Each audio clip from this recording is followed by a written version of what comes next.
Mark is with us in Roscommon. 1800 453 106 is the number. Mark, you've been listening to John and Jerry and Seamus. What's your story? Hi, Andrea. We have no power as well. We have a small child, 4 years old, with severe lung issues and is on oxygen, is bedbound, and we have absolutely nothing since Friday of the storm. We have received no communication whatsoever. I'm absolutely disgusted at what is going on in the state at the moment. And the waste of money. I hear about a wall costing 500,000 euros.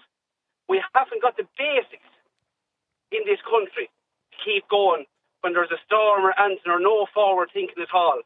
And people are coming on and giving out about politicians. I don't give out about politicians at all. I blame the people that voted them in, because this is going on for years and years and years. Rural Ireland has been left behind. We're encouraged to buy electric cars, electric heating systems, and we have nothing when these things come. I am beyond frustrated, so I am. How are you? So your child is at home for Mark and bedbound on oxygen. How are you keeping that going at the minute? We got a generator from a local builder.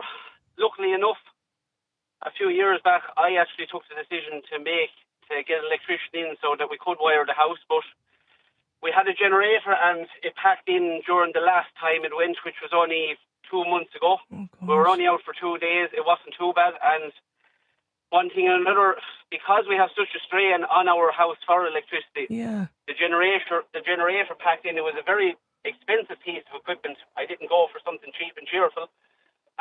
We were trying to get a grant for that from the government, but there was nothing. It's just absolute. I cannot begin to tell you how enraged I am about all this, because it's basic stuff. We're on the outskirts of Roscommon here, and the trees, Andrea, they're growing in over the roads, all on top of power lines. Every time there's just one gust of wind, bang, the whole within a 10-mile radius is out. And this is an ongoing thing. Yeah. And we have these people just absolutely wasting money. Wasting my money. I'm a worker. I'm a hard worker. My wife is a nurse. We work morning, noon and night. And it's just not good enough. And we're forgotten about. And as I said, I don't blame politicians. I blame the people that voted them in, because we have another 4 or 5 years now of this again. Waste. No forward thinking whatsoever. It takes too long to implement policies. There's one thing missing in this world at the moment, and that is common sense. It is the rarest commodity known to man. Yeah. So you're going home now to your child. So is your son or daughter, Mark, did you say? Son. Your son. He's at home at the moment. Electricity, this is a must in your house. There's no question about it, Mark. Oh, this is a must in my house. It's a must in every house, Andrea, and business. This is 2025. We're not back in the dark ages here, so we're not. We're encouraged to buy this and that and other solar panels. Where's the money going to come from? We don't have a lot of employment in Roscommon. We're out in rural Roscommon here. We don't have any employment. We're driving young people out of the country, and they're 100% correct to go out of this country altogether, because in their time of need, no one will stand by you.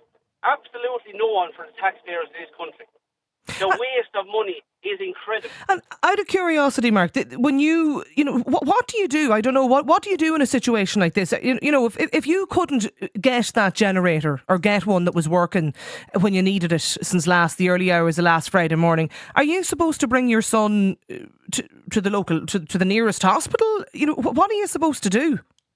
We're supposed to take him to the hospital, and a phone call was made in the early hours of last Thursday night. And we needed to bring him into A&E, so we did, because he actually got sick during the night. And we went into A&E, and we spent 9 hours in A&E before any doctor or anything came near us. A&E is just absolutely disgraceful, and it's not only in our hospital; it's across the country. It's a complete joke. This is back to it's all an ongoing thing, Andrea. We haven't got the basics. We haven't got the staff. We haven't got the resources. But you hear then of 500,000 this morning for a wall. For a wall. Like, what's going on in this country? What is going on? Have the local authority, anybody from, like, is there anybody you can contact, Mark, to try and help you out? I have been on to our local councillors. I got one phone call back, and to be honest with you, I was actually no further the wiser from before I rang them. They didn't give me any information at all, or where could I go to get some assistance. Yeah. I don't know. I just think that between all of the different groups and bodies and organisations and departments, that surely there must be some database or way that they have of getting in touch with people like you, Mark, that is a child that requires full-time oxygen at home, bedbound. Surely they've some way of doing that. I mean, maybe it's just a very naive thought that I have, but I would have thought that this is something in 2025 we could manage to hold a record of. We can't manage anything, Andrea. Nothing. Absolutely zero. And we're a progressive world. We're a wealthy country. We're so wealthy, and we have loads of money in the bank. We have loads of money for this and that and the other. We have all these money for cycle lanes. All these things that are costing millions and millions and hundreds of millions. And we haven't got the basics of power and water. We have no water either in our house. We have nothing. We have absolutely nothing. Which must be going out of your mind. The stress levels are beyond belief. I'd well believe it. And it's just when you come on, when you wake up this morning, then you see about more money squandered, and no one is actually held accountable. This is the frustrating thing about it. You hear about all this going on, but there's never anyone held accountable.